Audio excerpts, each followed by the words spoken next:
কারণ ওই রাস্তা দিয়ে চলতে গেলে বঙ্গোপসাগরে যাওয়ার দরকার নাই, ঢেউ দেখতে গেলে ওখানেই যাওয়া যথেষ্ট।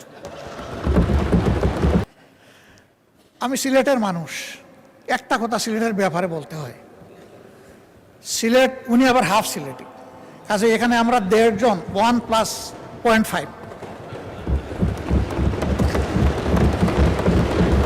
ঢাকা সিলেট যে মহাসড়ক 6 লেনের কাজ শুরু হয়েছে ফ্যাসিস্ট সরকারের আমলে, কিন্তু এইটা দেখে মনে হচ্ছে এটা বোধহয় আগ্রার তাজমহল জাতীয় কিছু হবে। কত বছর লাগবে আমরা জানি না। গুইসাপের মতো হাঁটি হাঁটি এটার কাজ চলছে।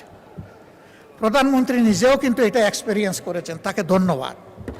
কারণ ওই রাস্তা দিয়ে চলতে গেলে বঙ্গোপসাগরে যাওয়ার দরকার নাই, ঢেউ দেখতে গেলে ওখানেই যাওয়া যথেষ্ট। এর একটা অবসান চাই সিলেটবাসী। আমি আপনার মাধ্যমে দৃষ্টি আকর্ষণ করলাম। যোগাযোগ মন্ত্রী মহোদয় আছেন, মন খারাপ করবেন না, আপনাকে সাহায্য করার জন্য বলেছি।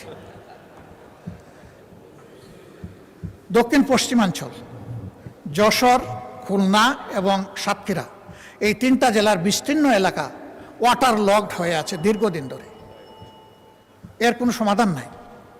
ফলে কৃষি সব কিছু হুমকিতে পড়েছে, এমনকি শিল্পও হুমকিতে পড়েছে।